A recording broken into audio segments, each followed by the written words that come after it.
Okay, restarting. Hello, welcome. Make yourself at home.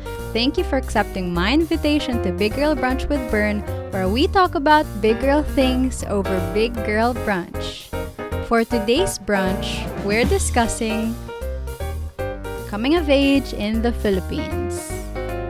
How exciting is that? I can't believe I actually memorized the spiel. Congratulations to me. What is that sound? They're gonna keep doing that, so I'll just keep going. If you can hear the background noise, I'm sorry. That's just the way it goes. I know that every time I come on here, I have different hair. Again, I have different hair. For those who aren't watching, I have purple bangs now. I think you haven't seen me with my short hair. I'm not sure. How are you guys? I personally I think I've been okay.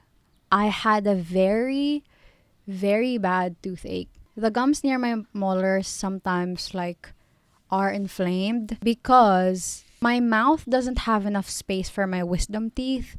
So the ones at the bottom are near the gum. So it's always irritating the gums. And then at the top, there is also no space for my wisdom teeth. So they're growing horizontally. So recently, I went to the dentist near our house. I don't have a dentist here actually.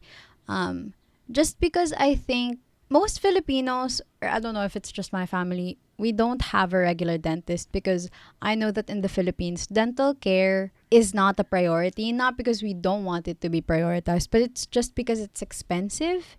And sometimes you have to prioritize other things over dental care. But yeah, I finally went recently because my gums keep hurting, and then the dentist explained that to me.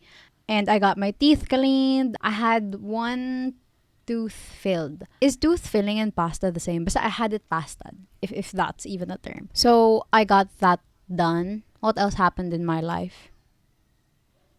Not much, not much. Truly nothing. Truly nothing.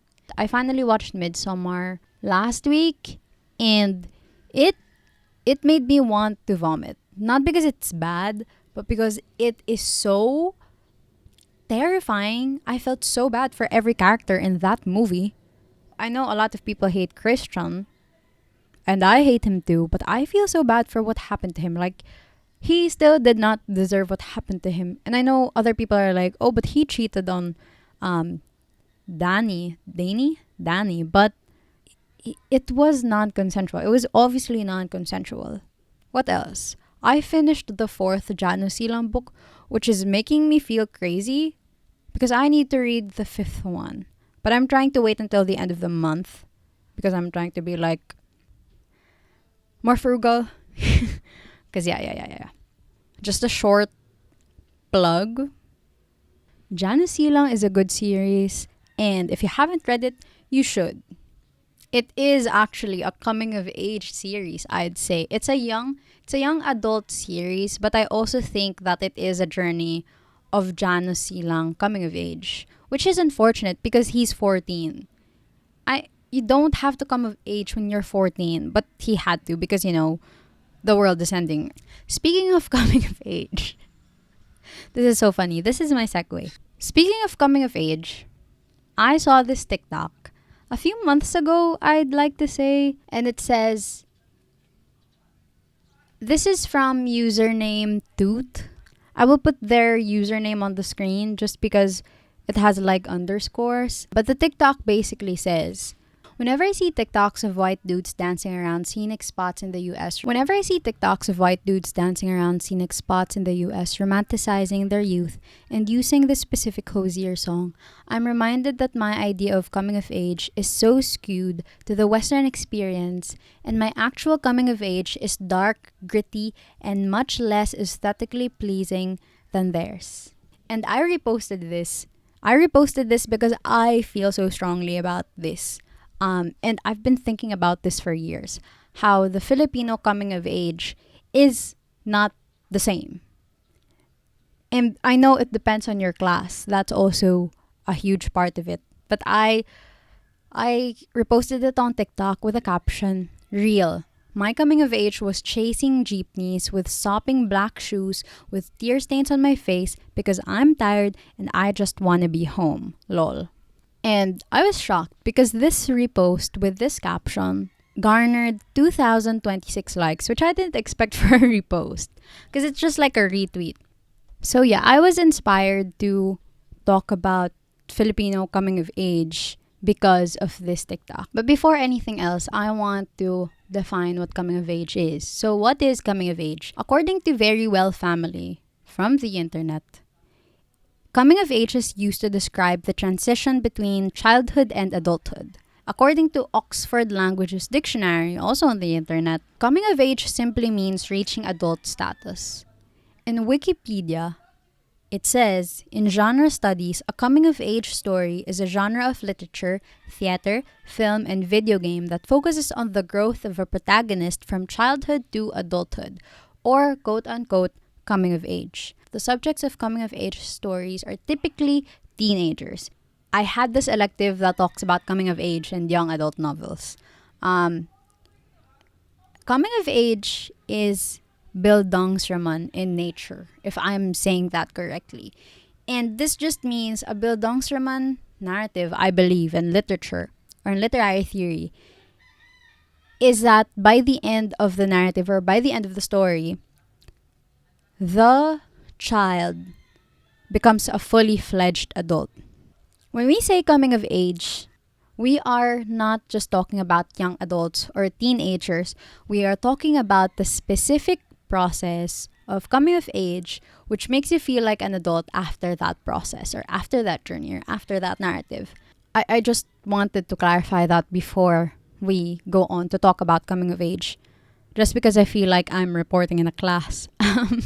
As a teenager, like most teenagers, I had an obsession with coming of age narratives, coming of age novels, and coming of age films.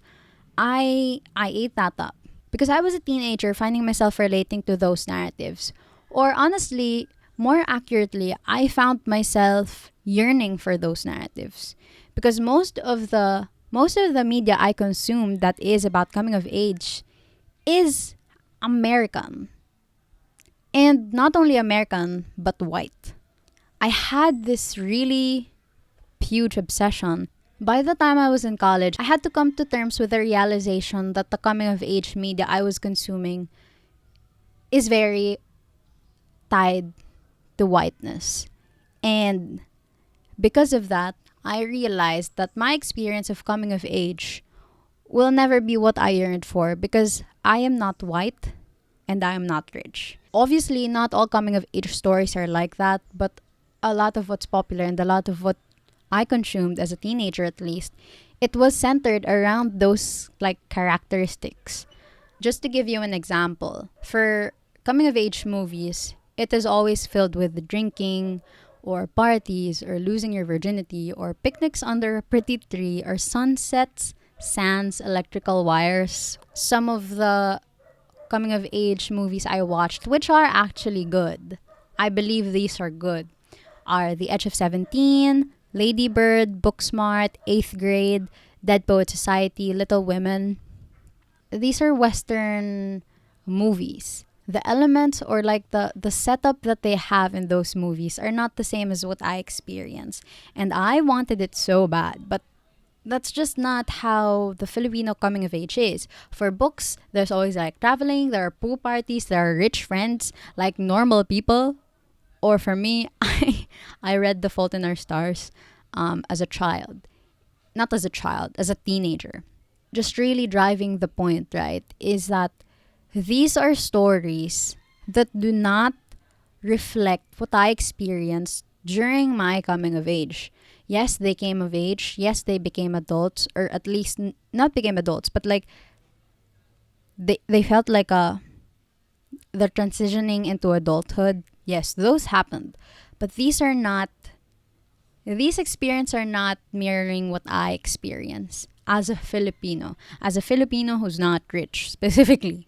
And I have to say, Ateneans, my schoolmates, can probably relate to this more than the average, quote unquote average Filipino, just because I've met Ateneans who whose experiences are very very closely tied to whiteness. Not just out of choice, right? Not because they want to be white, but it's also because these narratives are tied to class, and their class is closer to that than like me. I know that little women, they aren't rich. It is either wealth or the whiteness or both. That's just what I'm saying. But if you're Filipino and you're not upper middle class, this is not, especially if you're from the province, this is not the coming of age you experience. So I wanted to talk about some coming of age experiences that I had. Coming of age is a transition, so it's usually not just one experience and then you become an adult. I know that there are circumstances like that, but for most people, it's a journey. It's really a long narrative. For me, I think my first coming of age experience was moving to the city as someone who grew up in Bulacan in a very remote town, very rural. It was a big adjustment for me to move to the city in senior high. I'm not even the kind of person who never really went to the city before moving. We have relatives here, we have family here. My ate and kuya studied college here, so we'd often visit them. But it is different to live in the city and finally experience it and feel like you are being swallowed by this very urban jungle. I remember riding the jeep for the first time to go to school. I believe it was my second day in my new school. I was very scared. In our town, there are jeeps, but they just drive through the main routes, and my house isn't in the main road. So I'd have to like ride a tricycle and then tell them where to go, and then they'd drive me there. So like a taxi. So my first time riding a jeep by myself, I was really scared because I'm shy. So I was scared to say bayad po. I was scared to say para. I was scared to ask how much the fare is. I was scared to pass my fare to another person. Before that, in our small town, I was driven to school and fetched from school, or we had a service. So I never really had to commute to school every day until I moved to the city. And I know that makes me sound rich, but we really weren't. It was a priority for my family to do that because there are also three of us going to that school. We just like carpool together, my cousins and I. So before moving to the city, I didn't have to commute a lot. I barely commuted. I learned to ride the bus first before I learned to ride the jeep, because I would have to commute to the city alone because my mom would be here first and then I have to follow them. So I knew how to take the bus but never the jeep until I went to senior high. And it's not just riding the jeep, right? It's adjusting to, like in my caption on TikTok, it's adjusting to the commute culture in the city. It's chasing jeepneys in your black high-heeled shoes and practically stealing seats from senior citizens even though you don't want to, just because you're so desperate to go home. That is a completely different culture from what I'm used to. Not only that, but knowing that if I go home at a certain time, I would have to ride a train instead of a jeep because all the jeepneys that are passing by are full. Those are things that you don't learn when you're in the province, or at least for me. I could just ride a tricycle anytime and it would be fine. It's like just riding a taxi, but here, if you ride a taxi, it's so expensive. And also, it's kind of scary. Another coming of age experience for me relating to my, like, being a beginner at commuting. Again, this is related to the caption I posted. When I was in senior high, we had to wear black shoes that are also high heels. And at first, I didn't want to bring an umbrella because I am not an experienced commuter. So I was just like, I don't want to bring an umbrella because it's too hassle and because it's like, it takes up so much space. So I'm like, I will not bring that umbrella. And then I had to commute and it was raining and I didn't have an umbrella and I was alone. So I was wet. I was sopping wet in my uniform. And then when the rain stopped, I was like, oh my God, finally. But then my last stop before my last jeep, I was walking, but the flood was actually like through, rushing down like the sidewalk. So it was just like dirty flood water brushing against my ankles. It was past my shoes. So my shoes were just wet and my socks are wet and I was like, I can't believe I'm experiencing this. What if I encounter a dead rat? Thankfully I didn't, but it was gritty. Looking back, I'm like, that's so funny. But at the time I was like, oh my god. I can't do this. But I could. And I got used to it. And every time that I commuted after that, I learned something else about commuting until I just became like an experienced, a quote unquote experienced commuter. I think another coming of age experience for me, which is very middle class, I think, is failing the UPCAT, which is my dream school. You know, when you fail your dream school, it feels like your life is over. And it feels like you worked so hard for nothing. Of course, it's not true, but that's still how it feels. And you know, I've always wanted to go to UP Diliman and I failed. I talked about this in the previous episode. But I think more than that coming of age experience of like failing to get into your dream school and practically feeling like you're never going to reach your quote unquote dreams. I think more than that, it was going to Ateneo, which is completely different from my dream school, or like completely different from what I imagined the culture would be in UP. It was adjusting to Ateneo because I know not all people in Ateneo are rich, like, and not upper middle class. Like me, I am not upper middle class, but I was a scholar, and I know there are many people like me in Ateneo, but there are also many wealthy and upper middle class people in Ateneo, and I had to adjust to a new culture because it's true. It's true that a lot of people in Ateneo speak in English. And I'm not a bad English speaker, but I did not converse in English that much before that. I can speak in English, but I wasn't that fluent. I wasn't that comfortable in using English. So, you know, I just got used to it with time. Also because I wanted to be a YouTuber, so sometimes I'd film videos in English. That also helped me a lot. And it is not only adjusting to the language, it's also trying to relate to their experiences. A lot of Ateneans come from exclusive schools, so all boys schools or all girls schools. There are different types of all girls stereotypes depending on what school you went to, or all boys stereotypes depending on what school you went to.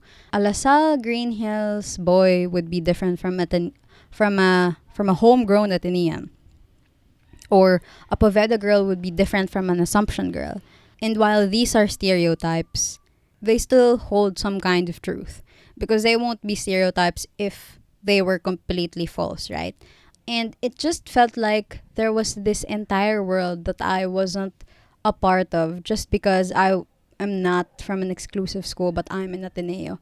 And I know a lot of people relate to this, but it's like an exclusive club that you can't be part of. I think coming to terms with that, and I think not trying, and I think finally accepting that I don't have to try to relate to that or be part of that is a huge coming of age moment. Just like realizing that there are parts of yourself that you can adjust and other parts that can just be the way they are and you don't have to fit in all the time. I know there's a quote, I think, from Dr. Seuss that's like, why try to fit in when you're born to stand out or something? But I think we forget that fitting in is not always bad. Sometimes it's beneficial. It feels like you're part of a community. But there are also times when you can stand out and that's okay. Like, being unique is fine. I think it's just, I had a very big culture shock when I moved to the city. And again, big culture shock when I went to Ateneo.